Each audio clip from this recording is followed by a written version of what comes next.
Welcome to Lakshara's kitchen.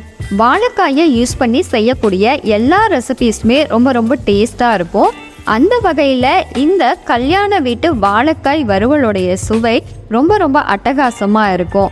இதை எப்படி செய்கிறதுன்னு பார்க்கலாம். இது செய்கிறதுக்காக ஒரு முழு வாழைக்காவை மேல்பகுதி தோலை எல்லாம் நீக்கிட்டு சின்ன துண்டுகளாக கட் பண்ணி எடுத்துக்கலாம்.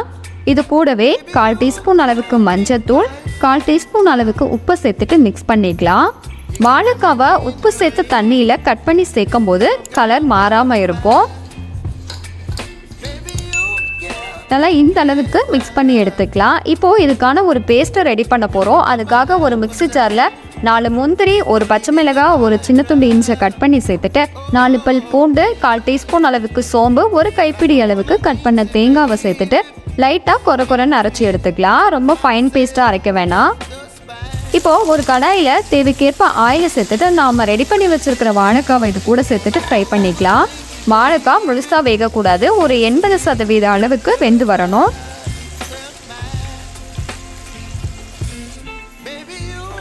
வாழைக்காய் நல்லா இந்த அளவு ஃப்ரை ஆன உடனே இதை தனியாக எடுத்து வச்சுக்கலாம்.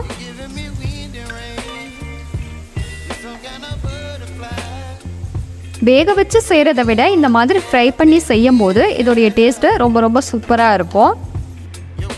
இப்போது அதே ஆயில்லையே கொஞ்சமாக பெருங்காயத்தூளை சேர்த்துட்டு மிக்ஸ் பண்ணிக்கலாம்.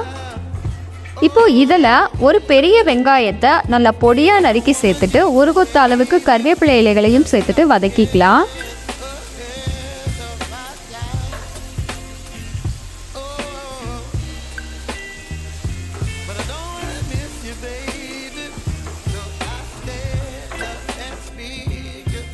வெங்காயம் நல்லா இந்த அளவு வதங்கி வந்த உடனே இதில் ஒரு பெரிய பழுத்த தக்காளியை நல்லா பொடியாக நறுக்கி சேர்த்துட்டு வதக்கிக்கலாம்.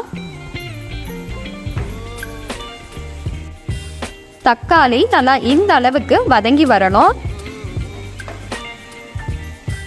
இப்போ இதில் மசாலா பொருட்களை சேர்த்துக்கலாம். 1 டீஸ்பூன் அளவுக்கு தனி மிளகாய் தூள், 1 ஸ்பூன் அளவுக்கு குழம்பு மல்லித்தூள், 1/2 ஸ்பூன் அளவுக்கு கரம் மசாலாவை சேர்த்துட்டு மிக்ஸ் பண்ணிக்கலாம். தனி மல்லித்தூள் சேர்த்தோம் அப்படின்னா இது கூட 1/4 டீஸ்பூன் அளவுக்கு சீரகத்தூளை ஆட் பண்ணிக்கணும். இப்போது இதில் நம்ம ரெடி பண்ணி வச்சுருக்கிற மசாலாவை சேர்த்துட்டு மிக்ஸ் பண்ணிக்கலாம். இதோடைய பச்சை வாசனை போகிற அளவுக்கு நம்ம இதை நல்லா வதக்கிக்கணும்.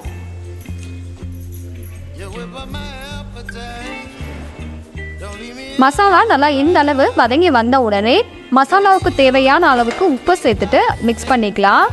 வாழைக்காவுக்கு ஆல்ரெடி நம்ம உப்பு சேர்த்துட்டோம்.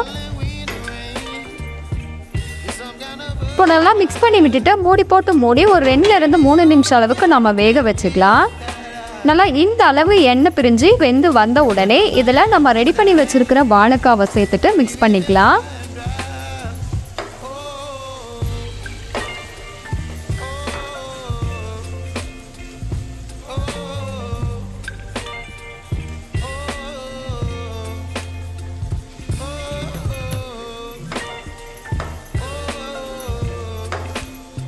வாழைக்காய் மசாலாக்களோட நல்லா இந்த அளவு மிக்ஸ் ஆகி வந்த உடனே இதில் பொடியாக நறுக்கின கொத்தமல்லி இலைகளை சேர்த்துட்டு மிக்ஸ் பண்ணிக்கலாம்.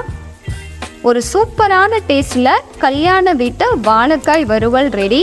கண்டிப்பாக இதே மாதிரி நீங்களும் ட்ரை பண்ணி பாருங்கள். பிடிச்சிருந்தா லைக் பண்ணி, ஷேர் பண்ணி, கமெண்ட் பண்ணுங்கள். மறக்காமல் லக்ஷராஸ் கிச்சனை ஃபாலோ பண்ணுங்கள். தேங்க்யூ.